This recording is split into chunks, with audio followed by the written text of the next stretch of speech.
Well, I'm always at the airport. Always traveling. I kind of want to talk about that too, because you walk by your face every single time you're at the airport. Yep, it's right there. Like, do people look at you and they're like, "Oh, hey, is that you? Is that you?" Yeah, and honestly, like I've never been recognized in the airport while I'm passing by it, which is probably a good thing because I'm usually like exhausted, like after a week-long business trip. And just like, oh God, I hope no one recognizes me. But I get recognized in like weird places. I was at the Apple store getting my phone fixed, and like the dude across the table from me just kept staring at me, and I was like, this is creepy. He's like, aren't you the girl from the airport?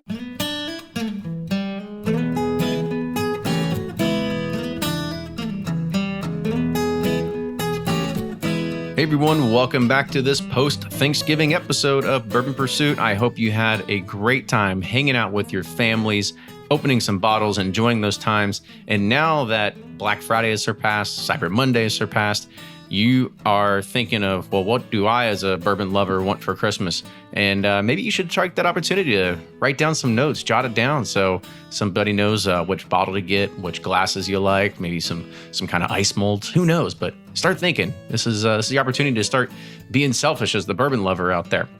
But this is also a good opportunity for me to tell you that you've heard it in the beginning, you've heard it in the middle, and you've heard it at the end. But this is the final week for you to put in your votes for the winner of the Eagle Rare Life Award. This is a way that you can help change somebody's life and change a lot of lives by looking and listening and reading the stories of people out there that are being good stewards and good humanitarians. And go to eaglerarelife.com. Go do it now. Submit your votes and go help change the lives of others that are out there. Now, on our news, if you are a Patreon supporter, the link to purchase our new Riff Barrel is available, and those orders have been shipping out. I've got my bottles already, and I know other people have as well. So if you haven't done that yet, and you're a Patreon supporter, the link is there. Check out the post. You got an email alert. Get on that ASAP, because if you don't, I'm going to open it up, and I'm going to let everybody be able to order them if you haven't done it yet. So get on that ASAP and make sure you take advantage of those perks of being a Patreon supporter. Now, our pre-sale that we've had for Pursuit Series episodes 1 and 2 is available on Patreon as well. This is the last week to be able to get in your name on the drawing so you can be able to have an opportunity to be able to buy it, because at this point, with the names that already have on it, we're sold out. We are sold out of bottles that will be available, and we're going to have to limit this to 1 bottle per person and have to run a randomizer drawing. But don't worry. If you don't get in on either of these, or if you're not a Patreon member and part of our community yet, there's still time, because we're going to be doing 2 barrels of bourbon every single month, and it's all going to be available first to Patreon supporters. And you can get all the details of every bottle that we're doing and every barrel of our Pursuit Series private label at pursuitspirits.com. Now, we had Jackie back on episode 40. We talked about the brand, the history of Brown-Forman, the history of Old Forester, and we really talked about her journey. What was her journey like from being bartender and cocktail extraordinaire to somebody who's now being a master taster for Old Forester? And over 130 episodes later, she joins us again. And we're going to be talking through the expressions, the different lineups that we actually have within inside the Old Forester family. And we did that last time at episode 40, but this time there's a new extension, which is now widely available. We've talked about it before in the news, and that is the new 1910. It's available nationwide, so go pick up a bottle if you haven't tried it yet. Jackie is a wealth of knowledge when it comes down to this, and she has put down a significant amount of effort in being a respected authority in this field. So you're going to learn something good. And if you're interested in learning more about all the Brown-Forman brands, whether it's more about Old Forester, Woodford Reserve, Jack Daniels, or maybe you just want to hear a series from one of your favorite distilleries, go to our website, bourbonpursuit.com, and you can sort all of our podcasts by individual distilleries. Now, with that, enjoy this week's episode. Here's Fred Minnick with Above the Char.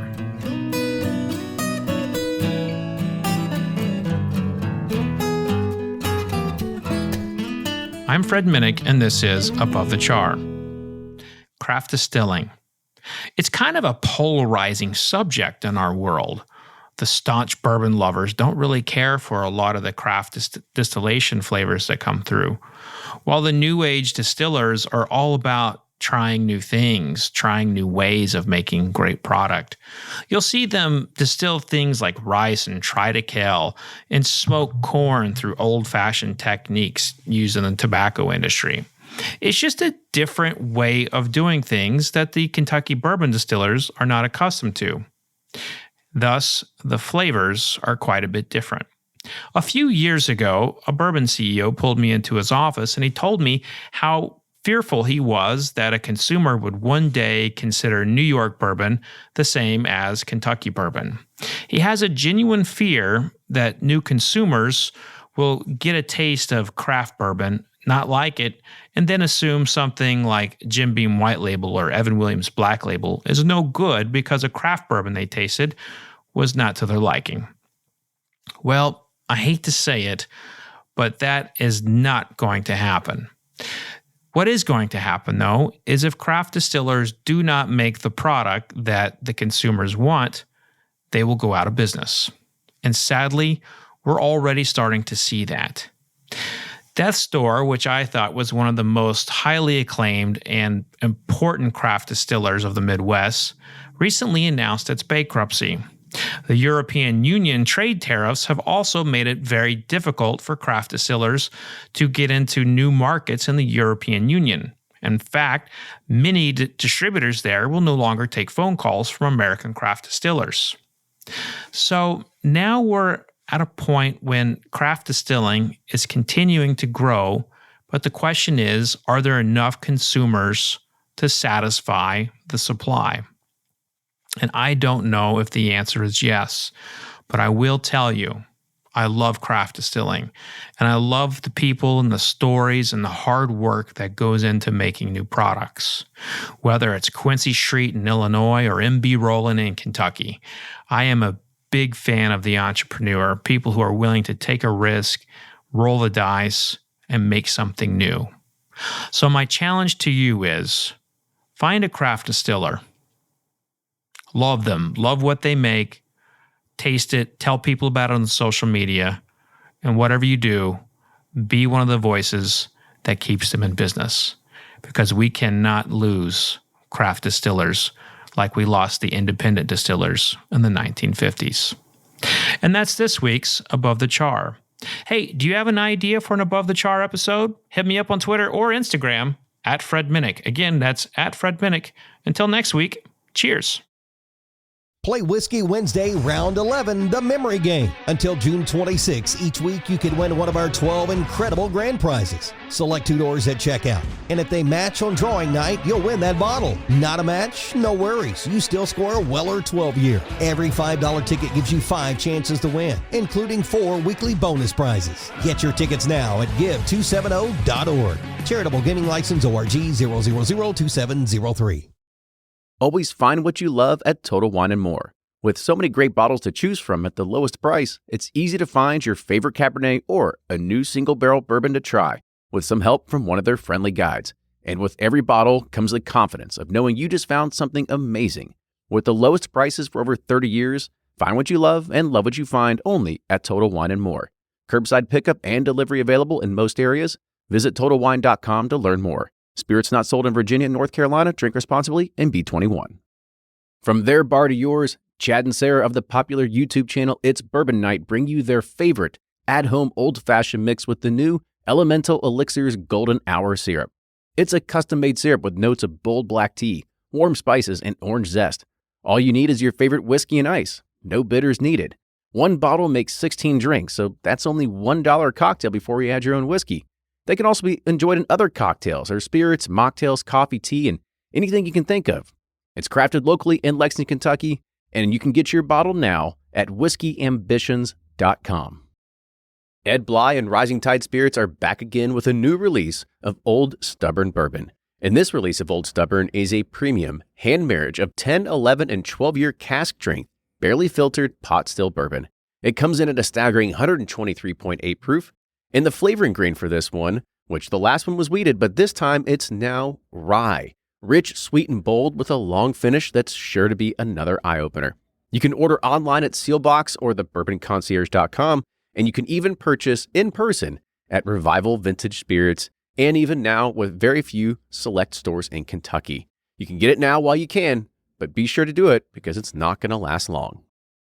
Do you ever pour yourself a bourbon, swirl it around, and then start struggling to come up with tasting notes?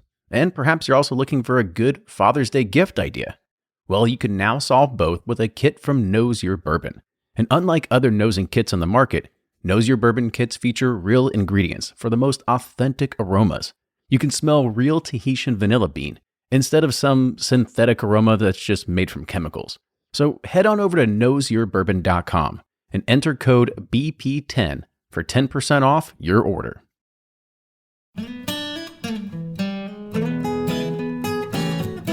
Welcome back to the episode of Bourbon Pursuit, the official podcast of Bourbon. Kenny and Ryan here, the original duo. That's us. Yeah, but who needs Fred? Yeah, who needs Fred all He's the lame. time? Yeah, he's all his facts and figures and actual history. I know so much. I'm special.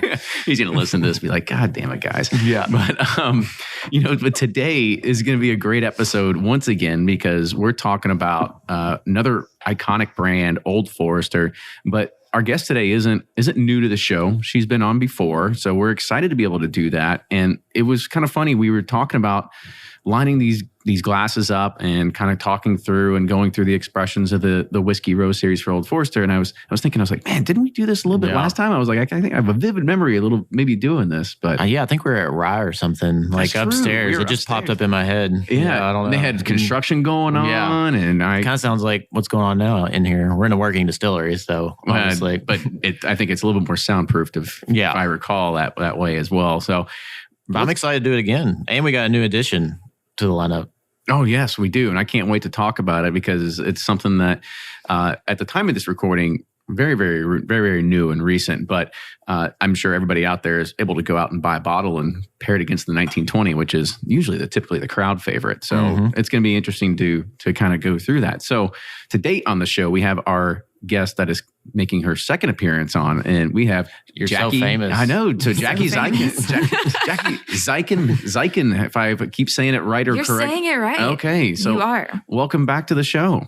Thank you. Now, have you elevated your position in the company? Are you still the same title as you were before? Since the last time we met above Rye during the construction, the first time we did this, it has changed. It's just become a little bit more fine-tuned towards product and not so much ambassadorship. So my job title changed from Master Bourbon Specialist to Master Taster after going through a little bit heavier dose of production training and sensory training as well. Who did that for you? Yeah, let's say talk about the sensory training. I walked into Campbell's office one day, and it was way before the distillery opened, and I told him, he probably hates it, or maybe he loves it, I don't know, but I just like barge in and I'm like, hey, I know you're probably busy, but I have something to say. And I said, by the time that new distillery opens, I'll be the master taster for Old Forester. And he just like stopped and stared at me and was like, this is news to me. Okay. No, but he's like, all right, I guess we should get going on that then. Yeah. And so we have a really fantastic sensory lab that's based out of the corporate campus on Dixie Highway, Brown-Forman. Sophie is amazing down there. So a lot of the sensory folks put together sort of a protocol because up until then, I mean, Elizabeth McCall, who's now the assistant master distiller for Woodford, obviously was master taster for Woodford prior to that. But she came from the sensory lab. And then before that, Marianne Barnes, who we lovingly know as Marianne Barnes anyways, she was the master taster prior to Elizabeth taking that role. So Chris had a hand in it to sort of just like guide through because he's been there to see both of those lovely ladies through all of their successes. But yeah, it's basically a big old checklist of what's different about being, I guess, going through a sensory lab and maker or master taster. You've had experience in this, obviously. So are you like, guys, I've been doing this forever? Or is it like you really learn a lot of new stuff? Well, yes and no. So, I mean, there is a certain part of having a palate that's, you have to be able to associate. You can't pick out cinnamon if you've never smelled cinnamon. You have to have experienced a whole lot of tastes and smells leading up to that point. But we have a very systematic way that we go through descriptive analysis at Brown-Forman. And so when you have a product, you're analyzing it. You don't just go, okay, smell this glass. Oh, I smell cinnamon raisin bagel or whatever, fill in the blank with anything. You go through it and you compartmentalize it quite a bit. And you go, okay, so as far as sweet aromatics go, is it vanilla? Is it butterscotch? Is it toffee? Is it more caramel? Is it burnt? Is it not? Like all of those, you just focus on sweet aromatics, and then you go through to the herbaceous qualities. Is it dried green or is it fresh green, like tomato vine? And then you start picking it apart that way. Same thing with spices. Is it black pepper spice or is it more brown spice, allspice, clovey, that kind of stuff? And then you go through heat. It's like stepwise, and there's a rating scale for all of that. So in order to go through this, you do have to sit down with all of these raw materials. And sometimes we use extracts just because it's a little easier to identify things. Like heliotropin to me smells like Office Max, but what was that? Well, I know because that's like marzipan. I didn't even know what marzipan was. Yeah, You know what marzipan is. I do now. We do now. It's a little bit different. I mean, People you can send the mail. You can call it floral. I call it office supplies, like the smell of August. Like when you walk through the store and you can smell all the like fresh paper. binders and like things that.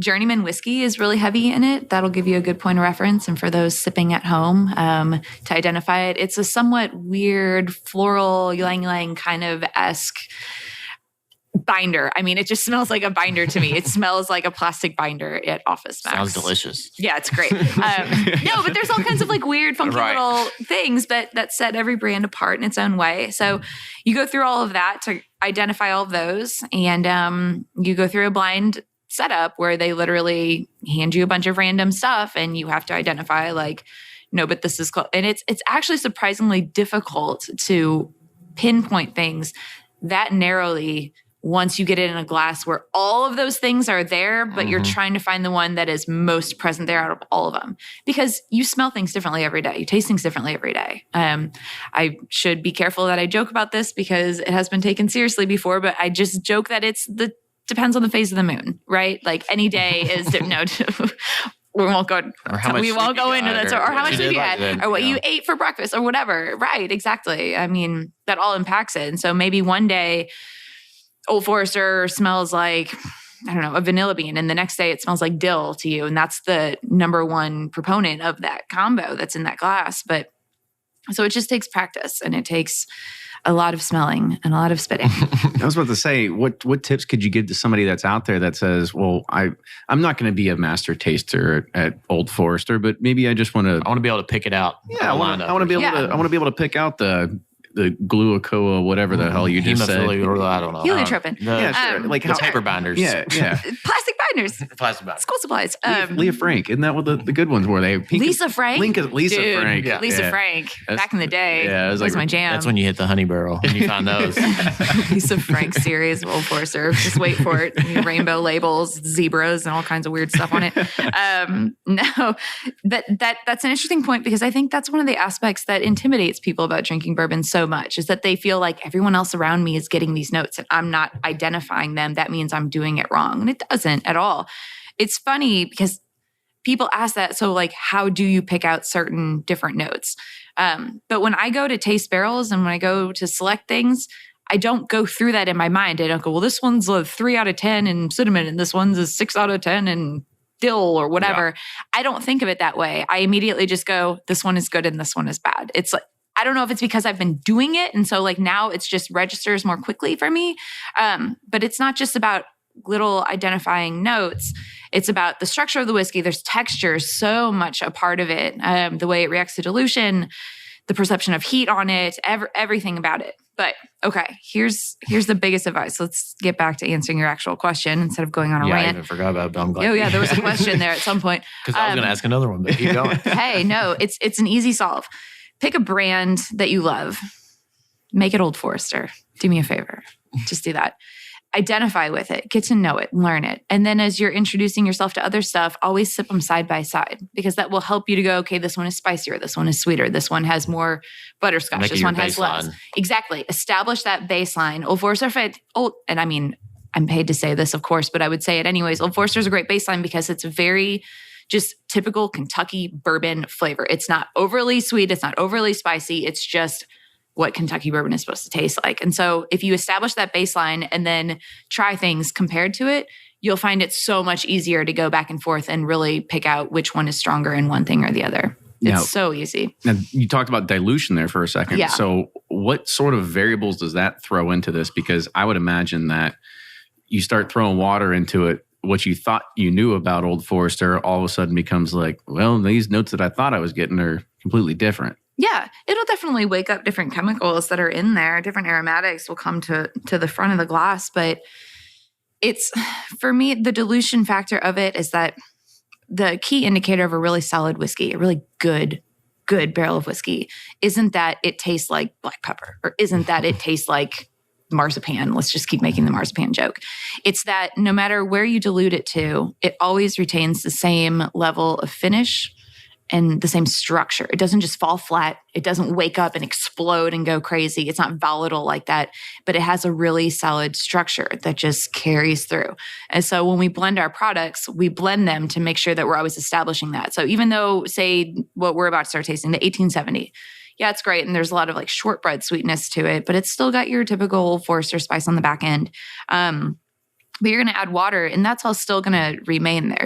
It's a blending. Yeah, I got a question about. Yeah, I guess you talked about picking barrels. Yeah. And then blending them. So, whoops, I hit the microphone. But so say you go into a warehouse and you got it's only his fifth time doing this. You know, you got a 4, an 8, whatever, a different range of bourbons, and you're like, how do you determine? All right, this one is ready to pull now for a blend, or we need to let this one sit, like. Or does one you pull it, like say you pull one that's 4, and can that one improve in like 3 years that would not hit? Does he get what I'm saying? I'm kind of confusing. I totally see what you're saying. And there's definitely barrels that I've tasted that like you taste enough single barrels and you just get to know them, and you have a barrel and you taste it and you can honestly go 6 months it'll be done, 2 years it'll be done, in 3 years it'll be done, 4 years it'll be done. Like there's just it's so hard to describe. Like, I don't know how to really articulate it. I think experience is one word to kind of. Well, yeah, experience definitely helps with that. You say it's done, but it's like, how do you know to let it go, I guess, too? It's the mouthfeel and the heat perception and the oxidation that's happened so far with the actual extraction of what's going on. And it's different depending on where they're from, how old they are. The season that they actually entered the warehouse affects things. Sometimes our warehousing is a little bit different, so it's not so much of a challenge. We don't have this wild goose chase going on. We've got heat cycling, and so it's pretty consistent in there for the most part. We don't get that top to bottom fluctuation. We do get outside to inside, but for the most part, it's a pretty controlled environment. But I see tendencies in warehouse location, and it has absolutely nothing to do with like top floor barrels and bottom floor barrels or anything of that sort. It's got to do with the side of the building it was on. And you can actually slice a rick. So our ricks hold 31 barrels in a stretch. You can slice that into thirds, give or take. And those thirds, closest to the wall, middle, closest to the center aisle, and then it repeats again on the other side. You can actually notice a pretty significant difference in what happens once you add water to those different chunks, 10 barrels at a time. Okay. So but I mean, with single barrels, every single barrel is completely unique. The ones sitting right next to each other can be totally different. It's not so much the barrels against the wall are always sweet and the barrels inside are always spicy, or vice versa. It's more so the barrels against the wall are always really volatile and finicky, and the barrels right in the middle are really stable, and the ones on the inside, you just notice different stuff about it. What was your question again? I don't even know if I answered it. You kind of answered it. I mean, we're getting closer. Yeah, we're good. We're just going to throw everything out there. Let's start from the beginning. What was your name again?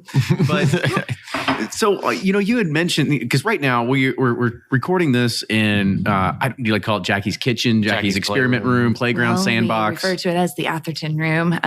It's technically my office down here. So I don't work well in like a desk setting. I have a very creative mind. I'm a very visual person. We were just talking about that earlier, about how I need big sprawling space. I need to write. I need to get ideas out, and I need it all right there in front of me. And obviously it was always really hard being stationed. I still have my desk at Brown-Forman's corporate campus, but being stationed there every time that we had to work on drink strategy or do single barrel samplings or whatever, it's a big open format. And so it's like the dinner bell, like you shake something and like 30 people like pop up out of nowhere. Like, do you need a taster? Do you need a taster? I'm like, no, don't taste it. It's terrible. Like, this drink is so bad. Please don't taste it. Like, I'm going to go through 30 bad ones before I get to a good one. So please, like, I'm sure there's I'm sure everybody's like, yeah, I don't care. It's no, I know it's 2 o'clock. I need something to get me through my meetings for the rest of the day. It's definitely easier to do here, and it's a more neutral environment.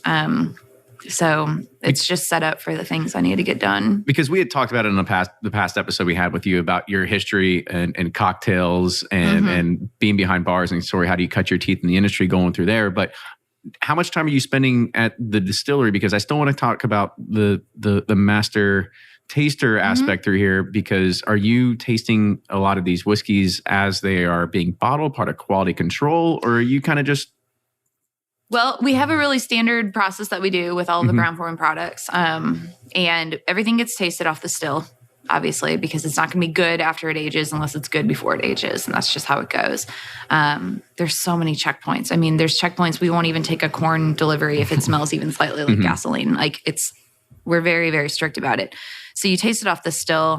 It can get tasted at 6 months and gets tasted again at 3.5 years. So with Old Forester, the youngest we go, and the bottle is 4 because we don't age statement.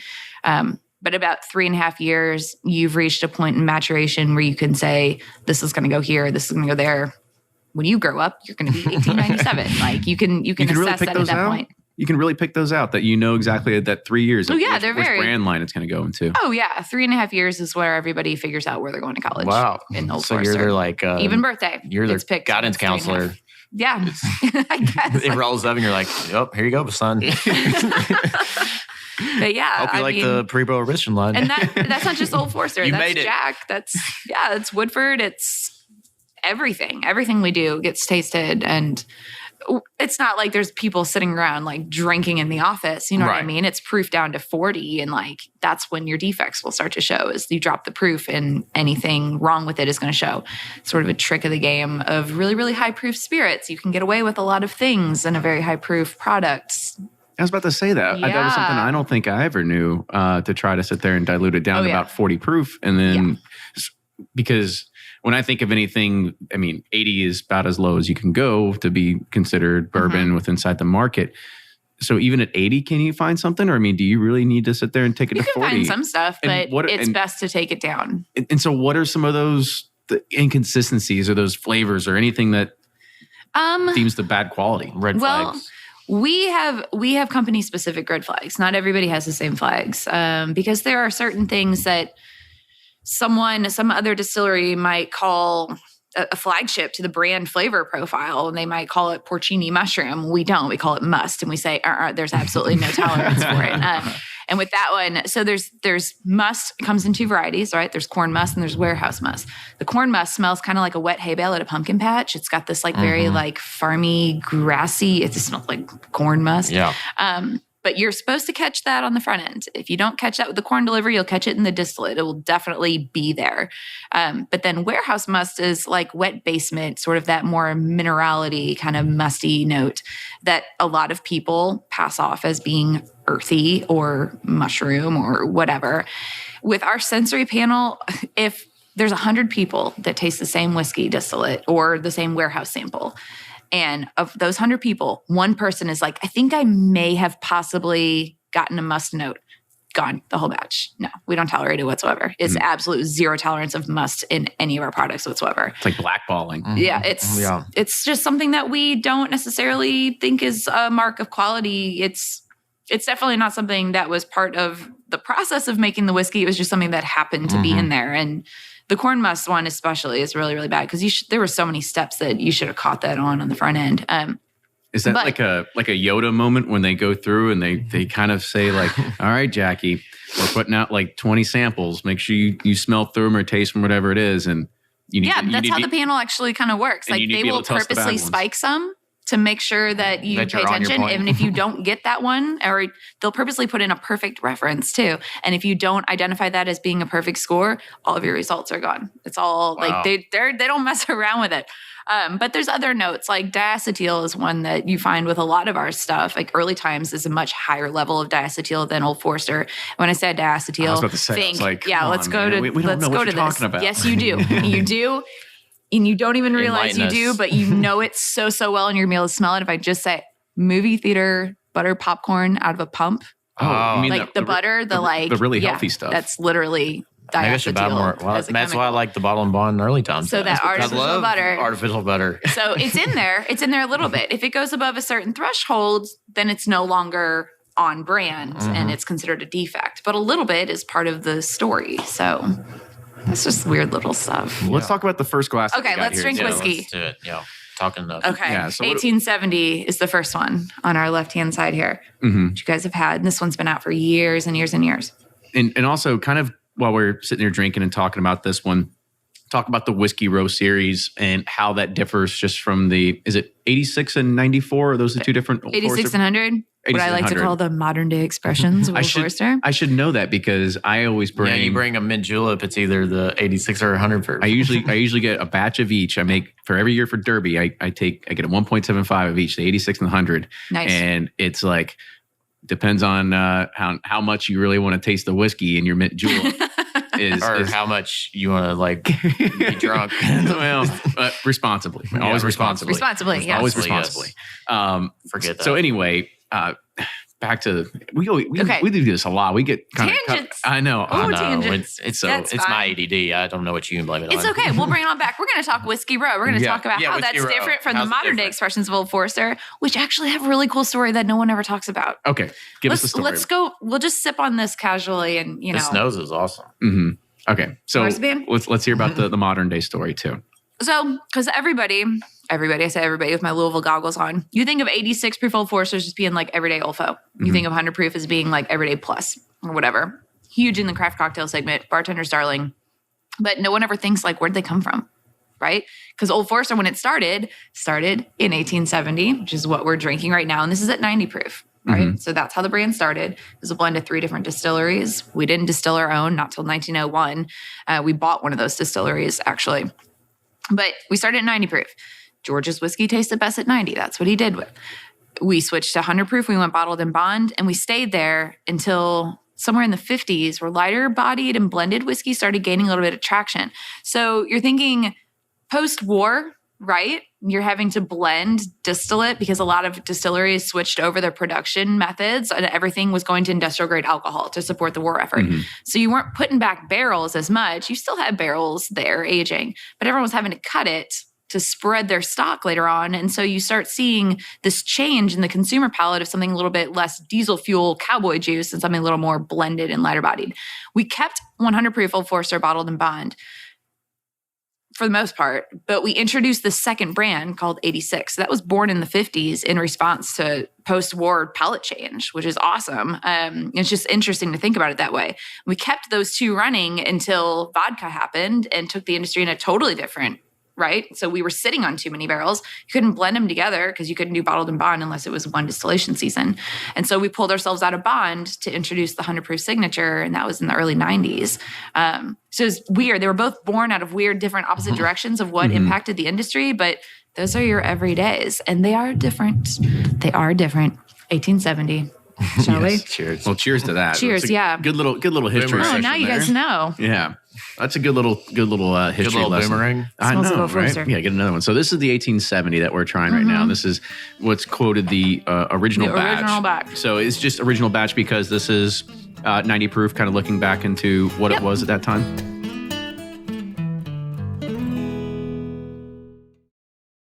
If you're anything like me, then you can't get enough about bourbon. And that's why I'm a subscriber to Bourbon Plus magazine. Bourbon Plus is a quarterly publication that tells the stories from the heart of bourbon, the farmers who grow the grain, the distillers who labor over the process, and the people like you and me who raise their glasses to celebrate it all. Subscribe to Bourbon Plus magazine today at bourbonplus.com, that's PLUS.com, and use code PURSUIT at checkout for $5 off your subscription. Shopify's already taken the cash register online, helping millions sell billions around the world. But did you know that Shopify can do the same thing at your retail store? Give your point of sale system a serious upgrade with Shopify. Shopify's point of sale is your command center for your retail store. From accepting payments to managing inventory, Shopify has everything you need to sell in person. And with Shopify, you get a powerhouse selling partner that effortlessly unites your in-person and online sales into one source of truth. Track every sale across your business in one place and know exactly what's in stock. Connect with customers in-line and online. Shopify helps you drive store traffic with plug-and-play tools built for marketing campaigns, from TikTok to Instagram and beyond. And get hardware that fits your business. Take payments by smartphone. Transform your tablet into a point-of-sale system or use Shopify's point-of-sale Go mobile device for a battle-tested solution. Plus, Shopify's award-winning 24/7 help is there to support your success every step of the way. Do retail right with Shopify. Sign up for a $1 per month trial period at shopify.com/bourbon, all lowercase, and go to shopify.com/bourbon to take your retail business to the next level today. Shopify.com/bourbon.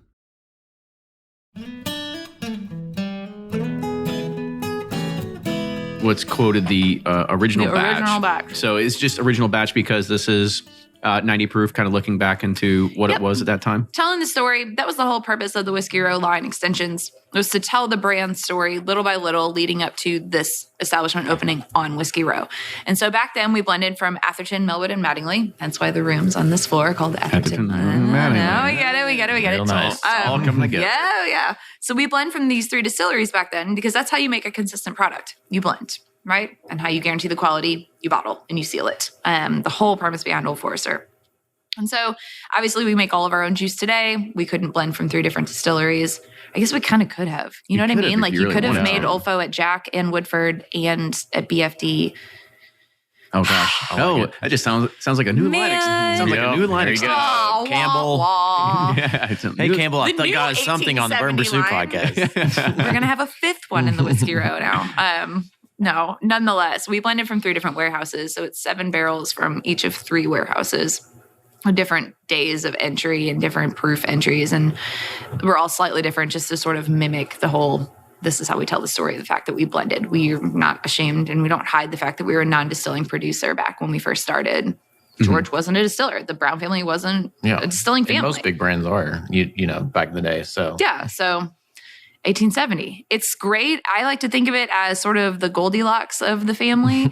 It doesn't disappoint those who are really into bourbon, but I think it's not very scary for those that are just getting into the category. It's like right there in the middle. It's a great whiskey. And they want something that maybe they're trying to press their friends. They want to just maybe throw an extra $15-$20 down on the line and be able to have a different bottle in their repertoire as well.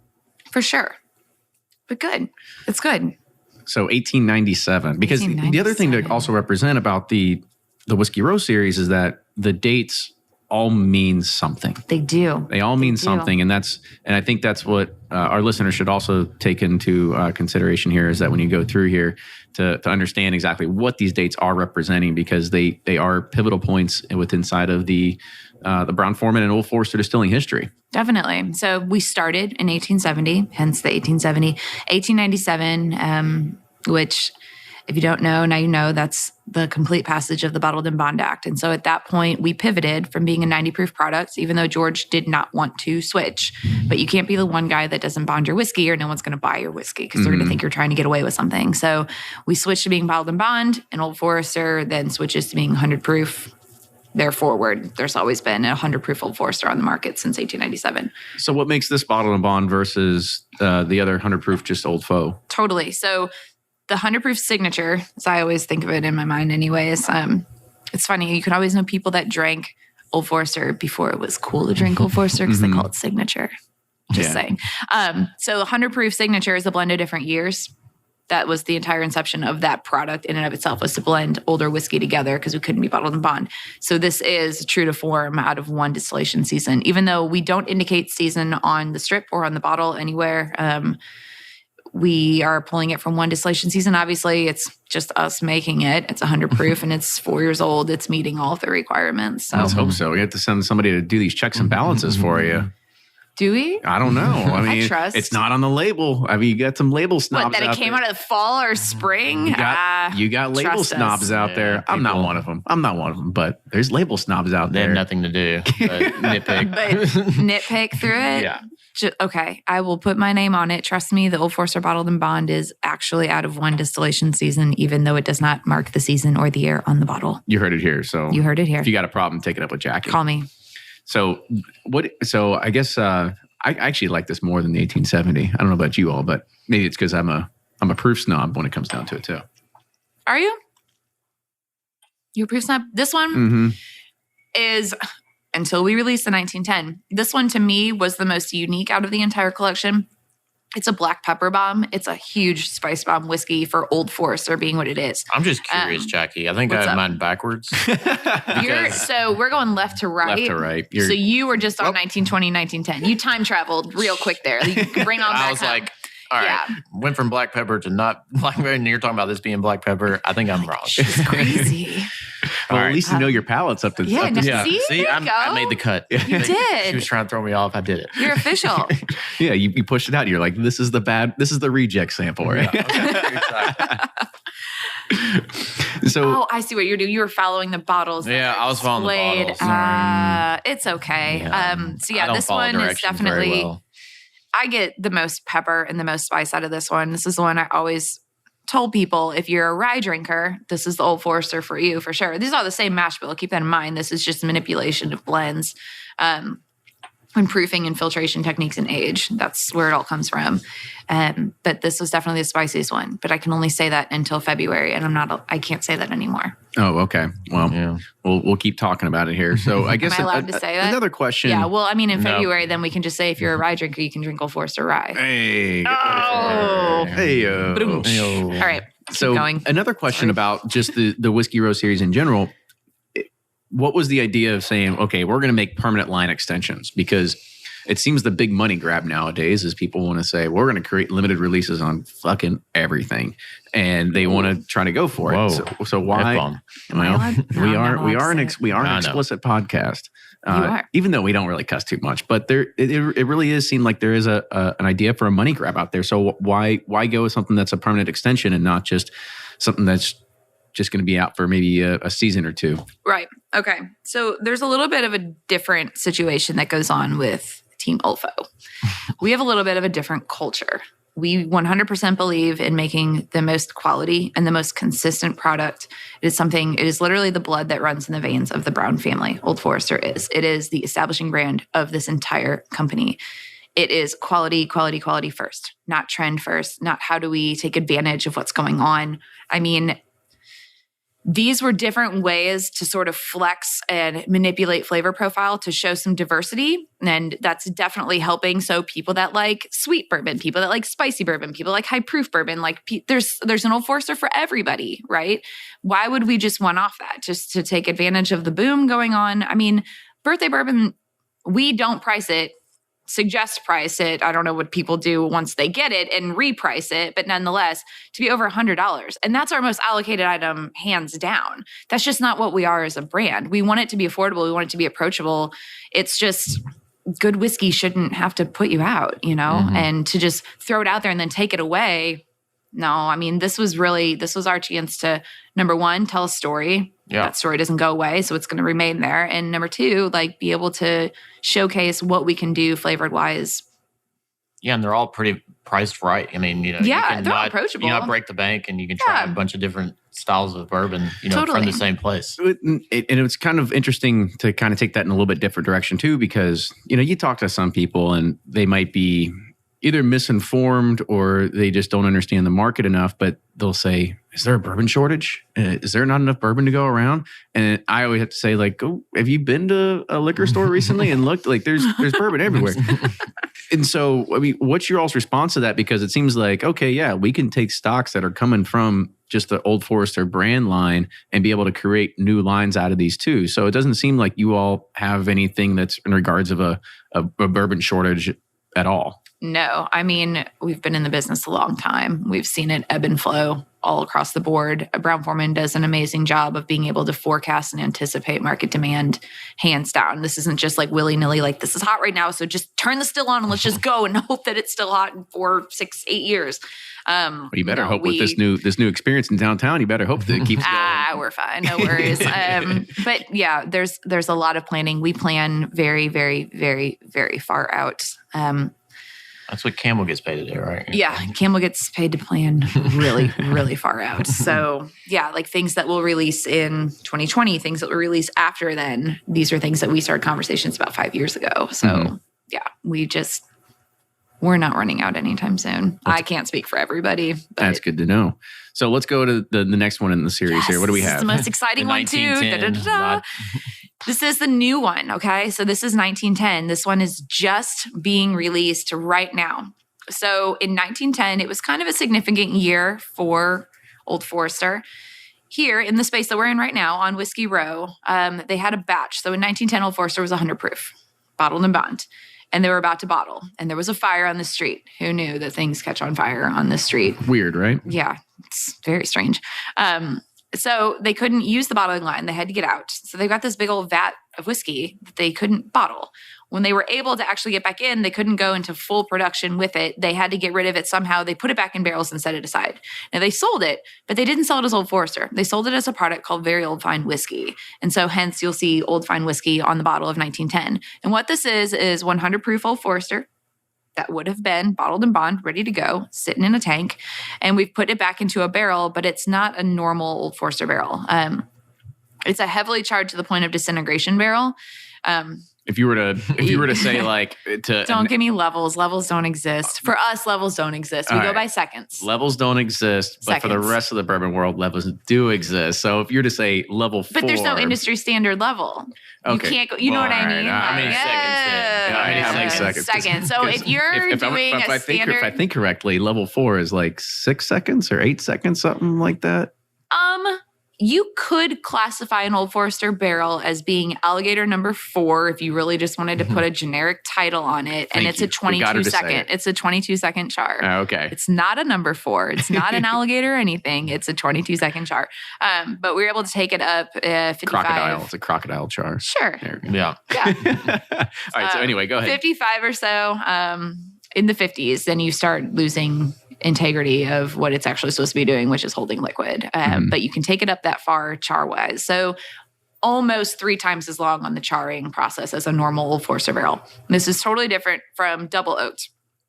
Double oaked uses a super heavy toasted, super sweetened up barrel for their secondary finishing. Also talk about double oaked is Woodford Reserve. Yes, sorry. Okay. Double oak, Woodford double oaked is totally different from this product. Theirs is so butterscotch heavy and so sweet. This one, I think you get a lot of the sweetness that's coming from that second wood. It's got like dusty funkness to it or something. It's got, it's honestly, it has almost that aspect. You know, if you drink like old whiskey, like, yeah, it's got that funk. It's got that antique mall dresser drawer. I love it. Mothballs. Weird. Are we looking for that? Not mothballs. No, not mothballs. But it's got binders. this like Binders. inherent. It's got this inherent sort of like charry backbone to it, and it's super chocolatey. I love it. I think it's fantastic. Yeah, Nutella, really it's awesome. Well, and this is really refreshing for me because like a lot of, I guess, newer releases are barrel proof, which is great, high proof, awesome. But this is was it 93 It's proof? 93. And it packs a ton of flavor for a 93 proof. And that reminds, like, a lot of the older whiskey, I appreciate them because they have so much flavor added at a lower proof where you don't require that, barrel proof, I guess, to get all those. Right. And you don't have to. I think every single barrel, every single blend out there has a sweet spot. And for this one, obviously, if we were starting with 100 proof whiskey and we put it back in a barrel, we finish it for 6 to 9 months, it's not going to all of a sudden become 130. You know what I mean? Like, science doesn't work that way. So how many times or how many different barrels were you trying to test and say like, okay, 22 seconds, 8 seconds, 4 seconds, just toast it? Like, were there different levels of things that you were playing around with to find there this? There were different ranges that were performed. There were a lot of barrels that just, got burned up. It happens. Like, what are you going to do? But it was still on fire when you're putting the whiskey in there.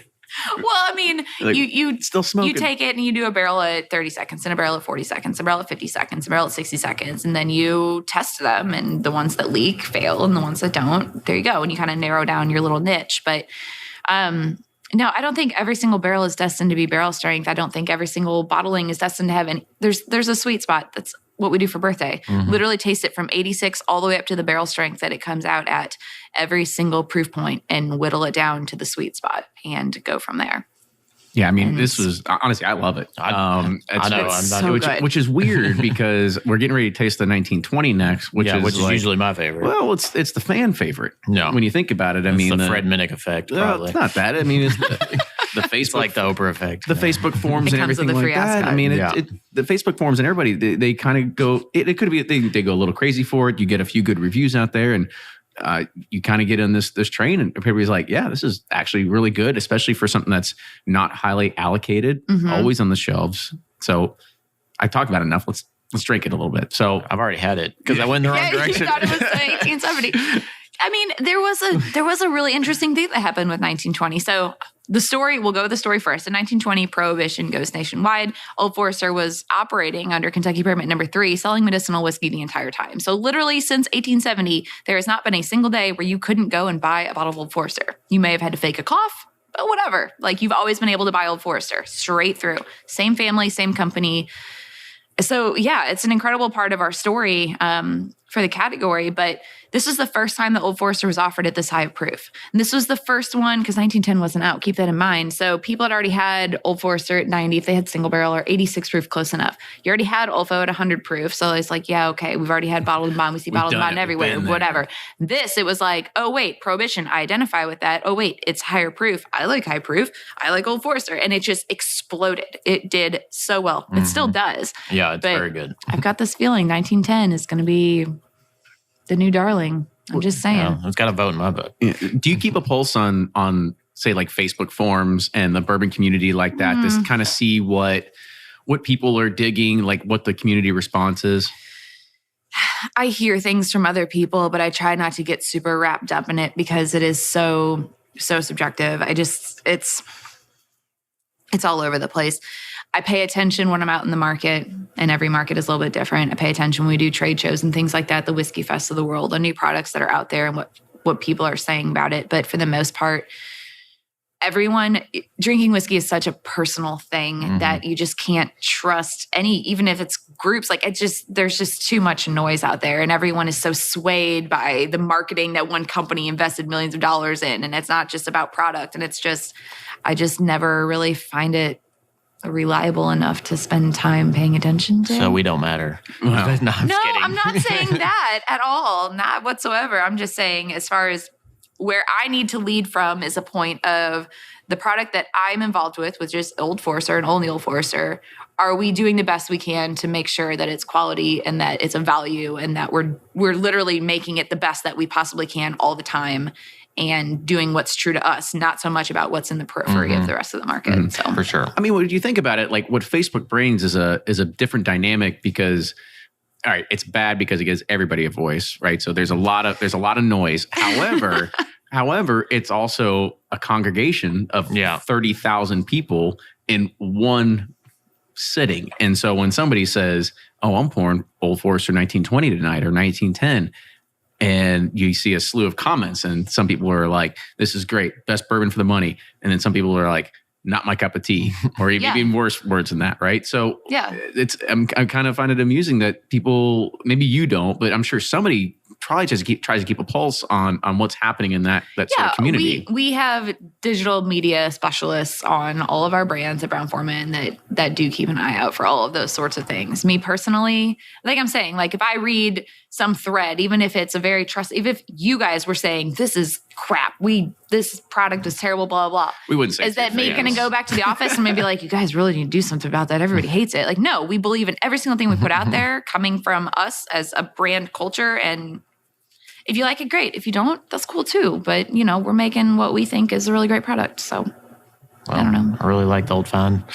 Old Fine. Fine. I was about to say, I was like, I'm going back and forth between the 1920 and the 1910, because the 1920, it really was. It was something that, because this was a 2017 release, when 1920 came out. Now, the 1910, it's been noted that this is, quote unquote, the last of the Whiskey Row series. It is, except for, that secondary 1870 that we just said we're going to make from 3 distilleries. That's a joke. That's not really happening. I think it should. It could. No, we're done with the series. We have other exciting things in the pipeline, like rye. Obviously, that'll be our next big thing. But it's done its job. It's done its due diligence. It told the story and led up to the opening of the distillery in Whiskey Row. So I was about to say, I was like, you could come out with a Old Forester 2014 to kind of talk about this building and stuff, but then people would see it and they'd be like, wait a minute, that's a 4-year-old whiskey or something like that. If they're like, it's a little too young, and they're like, no, it's just the date that's symbolic. I know. Like some people think that the 1870 is whiskey from 1870, and that's absolutely not the case. But nonetheless, I mean, the brand has such a rich history that we could go on forever just cherry picking different events out dates. and There's doing a day for different things to everything. celebrate. Yeah. Exactly. I just find it refreshing because like limited releases, they drive me because I'm not going to camp. It's become as a zoo almost. And like, I love this because you can just go and find them and get them and buy them and not have all the drama, and pay an enormous amount of money. I don't want you to fall in love with something and then have it ripped out of your hands. It's terrible. I mean, maybe we'll cycle through. I don't know. Maybe we'll add on a new one, but we'll drop one and we'll only sell it in the gift shop. Because now we have a home place. We can kind of do those things, right? Where you have to come see us to get the special stuff. But there is one thing in the gift shop. Oh, yeah. Go on. So tell us about Pray tell. the president's choice and the role you've had in that, because we've talked to Campbell about that, but he says you're an integral part of that. So let's talk about that. Integral. So President's Choice, we stopped selling in 1972, and we finally brought it back because we finally have a president, the Old Forester again, right? So we have Campbell. But I took samplings from a bunch of different spots in the warehouse. We tried to keep the line, the new modern President's Choice, still within the same parameters that the old school President's Choice was, which was an 8-year-old product. The barrel strength that they used back then, or what was noted as being barrel strength back then, was between 110 and 120. That's not the barrel strength these barrels are dumping at today by any means, because we're entering at 125 now. But we are proofing it down to be within that historical parameter. So it's an 8-year-old product, minus the first 2 barrels. Those were random flukes that were decided upon in a moment of serendipitous discovery of, oh my gosh, we should totally sell this barrel. Fred was there for the first one. He'll never let you forget. He was there I to know, pick he's reminded me every time he walks in here. President's Choice. But I mean, there was a lot of people there. We were doing a KDA barrel selection with a bunch of master distillers from all over the place. There's a great room of palates to all go, wow, yeah, you got to sell this, right? So you don't ignore that. But I whittled it down. I gave Campbell some selections. I proofed them to 110 and 120 for each barrel and sent him home. He was like, I'm going on vacation, so can you get these done before then? And I'm like, oh yeah, I totally. Gave him a big giant case of like 50 different barrels at 2 different proofs, and all were at least 110, right? Dream job. He was like, so I don't know, because like I went home and I started, I got my space. I was in my basement and I was like, I'm going to start cracking these open. He's like, I got through like 3 and I was wasted. Like, I'm like, no, you have to spit, Campbell. You can't just drink all this whiskey. But with that, what I really wanted to get a sense of was, what is Campbell's palate? Is Campbell big, beefy, peppery whiskey? Is Campbell like really soft, buttery, like caramel whiskey? So that I can fine tune it for him from there instead of going on a wild goose chase every single time. Right. So we got it narrowed down. I think the final lot that I gave him was 12 different barrels, and of those he picked 6. And then we had the 2 that were surprises.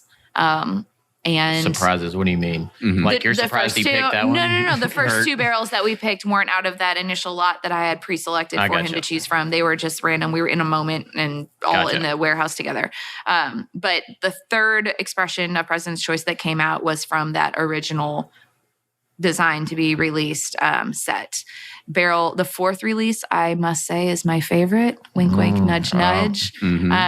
We've already released the 3rd, so just, keep your eyes on the Old Forester social media pages to maybe get an idea of when you can maybe camp outside the distillery and get the favorite barrel. I'm just gonna go search around here. Dude, it's like you took like really rich chocolate cake, like covered in like really rich fudgy icing, and dipped it in Lipton raspberry iced tea out of a soda gun and ate it. That's what it tastes like, and it's so good. And that's why we'll never miss it. I know. So what is your like ideal bourbon profile, I guess, without being too generic? Like, I know, but I guess I know. I tend to go. Don't name any names. I'm not naming names. No. Just go flavor profile. I don't like it too dry. I don't like it too tannic. I don't like it too high in proof. I don't know if that's just me or if that's just my like Pavlov's dog response. And when I'm drinking high proof whiskey, I'm like, I'm at work. You know what I mean? Like, But no, you go, this is work. This is supposed to be work. This is supposed to be fun. I know, but like if you go home, like if I go home tonight, like what am I sipping on? Well, usually nothing because I drink so much for work anyways that like I can't. Human being can, like, I got to go to the gym. Right. Everyone's like, oh, you're the best job in the world. You drink all the time. And it's like, no, but then I don't get to drink the way you get to drink because like, your liver can only handle so much. But nonetheless, I tend to go a little bit on the sweeter side, but I do appreciate a pretty robust spice finish. I don't like them too herbaceous, but I like them balanced. I mean, I love every single one of these, but which one am I the most excited about drinking? I mean, I'm really excited about the 1910. It's like chocolate syrup. It's so good. So I do have another question though. Yeah. So, Ryan had hinted at 1910 being a little dusty like and stuff like that. We've got a little bit of love affair with it. But what's the oldest Brown-Forman product that you've actually tried? She's thinking about it. I'm thinking about this one. Because you had talked about President's Choice. The oldest as far as like oldest in the barrel or oldest as in most antiquated, like antiquated, old. like an old bottle that came around and somebody said like, Jackie, I found this in my grandma's basement. You got to try this stuff. Because I've had some. Right. Yeah. Hey, the guys at Jack Rose in DC gave me a bottle of 1984 Old Forester for my birthday. Yeah. Because I was born in 84. It was very sweet of them, and I haven't opened it. I've had 50s. Okay. This is where you're going to be like, what? Like, you would think that I would be like, yeah, I want to try that. Okay. Where my mind goes with this is that, and this isn't just Old Forester, this is every single distilled spirit on the market. The industry we are in today is completely different than it was even in the 80s and way earlier than that. I tread lightly on drinking really, really old spirits because distillation techniques were not as precise necessarily as they are today.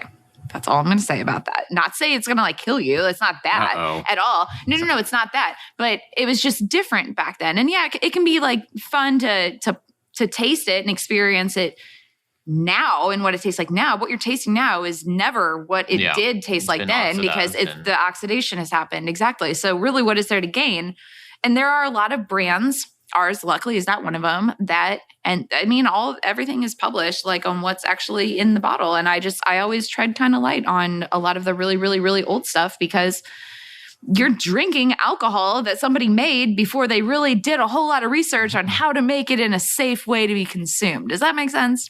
No, not at all. Because none of that makes sense? Because really? I love dusty stuff. I know why? You too. Why do you love dusty stuff? Well, I think we go through this. We go back and forth and you look at 80s Old Granddad, Wild Turkey, and even Brown-Forman distillate. Everything tastes different. We don't know if it's oxidation. We don't know what it could have been. It could have been distillation methods. It tastes like a dusty bottle. It could have been different, right? Yeah. And so that's what I was just curious. Like, what's the oldest Brown-Forman product? I think it's gone back to the 50s-ish for an Olfo. Other than that, no. But, I think it's interesting and fascinating and it's great.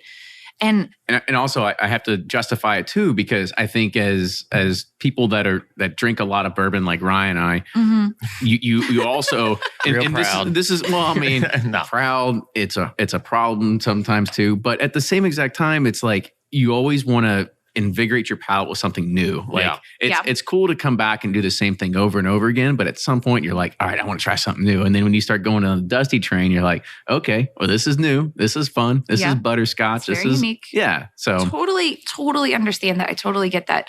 But I think, I don't know, because this is my job, I view it totally differently. Not to say it's not your job, because obviously like it's part and parcel with what you guys are doing, but I just view drinking whiskey differently.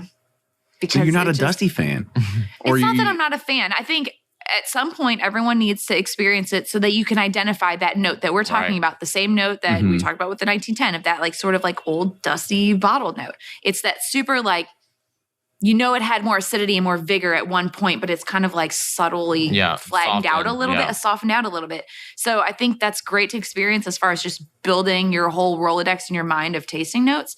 But as far as like, am I going out and buying bottles on the internet and sipping in front of a fire at home? No, absolutely not. Because like, this is work. Like I actually drink a lot of tequila when I'm not working, so it's fine. We don't talk about that. You don't say the T word on this podcast? That's fine. Well, at least it's not the V word, right? We don't need the vodka talked about. So, I mean, no, we won't go there. But I guess a good experiment. Ryan, let's go out. We'll buy a bottle of 1910. We'll sit on it for 30 years and kind of see what happens. Yeah, exactly. Store it sideways. Do it, but you're going to have to get two. You're going to have to do one, open it, close it right away, right? Yep. And then you're going to have one completely unopened. And in 30 years, you just get back to me and let me know what you think. I will. Sounds good. Like, it tastes even dustier now. I know. It's dustier than dust. Hopefully you're still making cocktails by then. But, Jackie, I want to say thank you so much for joining us on the show today.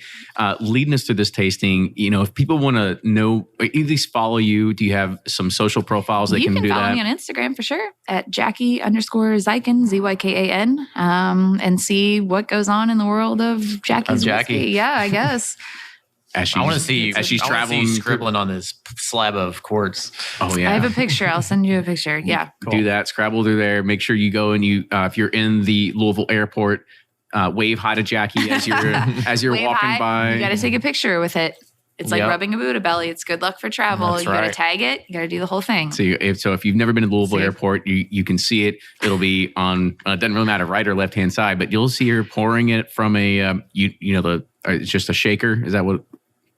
There was a mixing glass. I believe it was an old fashioned in that picture, but it is a bottle of Old Forester. They just had to take the branding out of it. There you go. Yeah, it's old package. So you can make sure that's take a picture with her, tag her on Instagram, because now you know that you heard it on Bourbon Pursuit. So Jackie, I want to say thank you again for joining us today. It's a pleasure. That was awesome. Yeah. If you also follow her, follow Bourbon Pursuit. Also follow Fred Minnick on Facebook, Twitter, and Instagram. Don't follow Fred. He's not that interesting. I'm kidding. He's the best. He's working on his Instagram. He's working on his Instagram game. But, also, if you do like the show, support us, patreon.com/Bourbon Pursuit. And always, please write reviews. We love reviews. Yes. We love can't even talk. Love reviews, love suggestions, feedback, comments. Yep, I know. Yeah, you can see what my favorite was.